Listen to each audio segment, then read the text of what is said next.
User ID और password का इस्तेमाल करते हुए अपने पोर्टल पर लॉग ऑन करें और इंस्टेंट पैन सुविधा का इस्तेमाल करें। अपेक्षित विवरण और भुगतान जमा करने पर उपयोगकर्ता को पैन सेवा पोर्टल पर नेविगेट किया जाएगा। आवेदक की आधार जानकारी सावधानी पूर्वक दर्ज करें। सबमिट पर क्लिक करने के बाद प्रमाणीकरण किया जाएगा। नाम दर्ज करते समय कृपया इन महत्वपूर्ण बातों को याद रखें। आवेदक का नाम, लिंग और जन्म तिथि जैसे विवरण आधार डेटा की तरह समान होना चाहिए। आद्याक्षरों को केवल मध्य नाम में दर्ज करने की अनुमति है, लेकिन केवल तभी जब आधार कार्ड पर आद्याक्षर हैं। यह सुविधा नाबालिग पर लागू नहीं है। HUF, फर्म, कंपनियां आदि भी इस सुविधा का उपयोग नहीं कर सकते हैं। आइए उदाहरण के साथ अनुमत नामों को समझें। कृपया सही संकेतों के साथ नामों को ध्यान से देखें।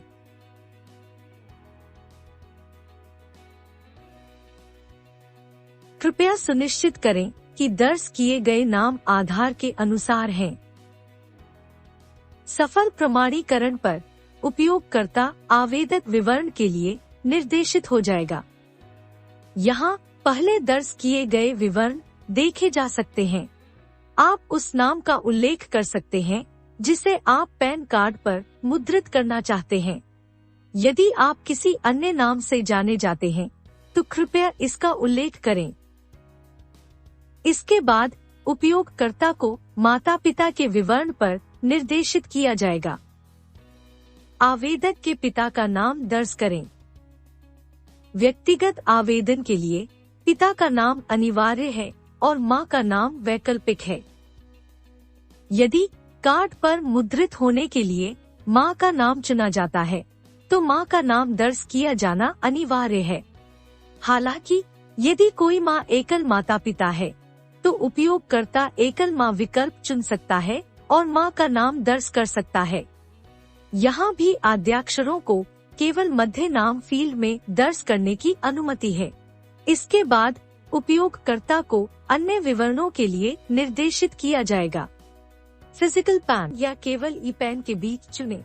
यदि उपयोगकर्ता केवल ई पैन चुनता है, तो आपके आवेदन में दिए गए ईमेल आईडी पर केवल डिजिटल रूप से हस्ताक्षरित ई पैन भेजा जाएगा। यदि आय स्रोत वेतन या व्यावसायिक पेशा है, तो कार्यालय पता अनिवार्य है। आवेदन के अपडेट के लिए सावधानी पूर्वक टेलीफोन और ईमेल आईडी दर्ज करें। इसके बाद आपको AO कोड पर निर्देशित किया जाएगा, जिसे मूल्यांकन अधिकारी कोड के रूप में जाना जाता है। आधार पर आवासीय पते के अनुसार राज्य और शहर चुनें। चुने गए विकल्प के आधार पर AO कोड की प्रासंगिक सूची प्रदर्शित की जाएगी।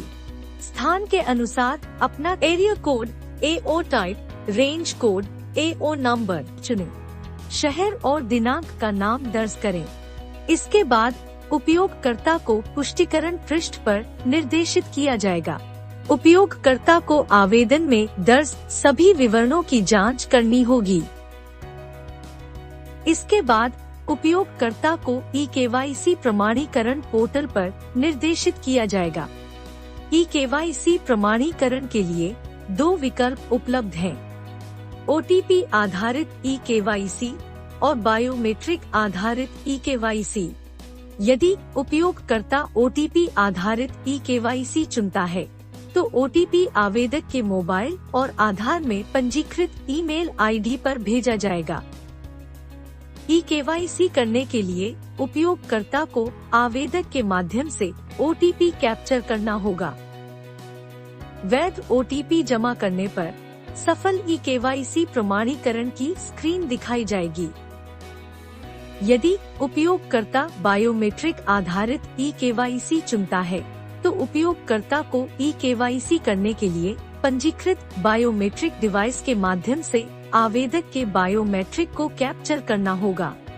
उपलब्ध बायोमेट्रिक डिवाइस मोरफो, मंत्रा और प्रिसिशन हैं। इन उपकरणों को संबंधित कंपनी के RD सेवा ऐप के माध्यम से पंजीकृत किया जाना चाहिए। RD सेवा ऐप को गूगल प्ले स्टोर से डाउनलोड किया जा सकता है। यहाँ उपयोगकर्ता को डिवाइस चुनना होगा और फिंगरप्रिंट को कैप्चर करना होगा। इसके बाद सबमिट बटन पर क्लिक करें। सफल फिंगरप्रिंट कैप्चर के बाद सफल eKYC प्रमाणीकरण की स्क्रीन देखी जाएगी। eKYC प्रमाणीकरण के बाद उपयोगकर्ता को e-साइन स्क्रीन पर निर्देशित किया जाएगा। 10 अंकों की आधार संख्या दर्ज करें और आवेदक को e-साइनिंग पैन आवेदन के लिए सहमति प्रदान करने के लिए कहें।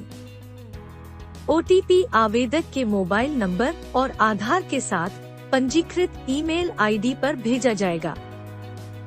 सफल OTP वेरिफिकेशन पर उपयोगकर्ता को एक पृष्ठ दिखाई देगा। जब उपयोगकर्ता ओके क्लिक करेगा तो उपयोगकर्ता को नीचे दिए गए पृष्ठ पर TXN ID, TXN स्टेटस, पे अमाउंट एंड एक्नॉलेज नंबर मिलेगा।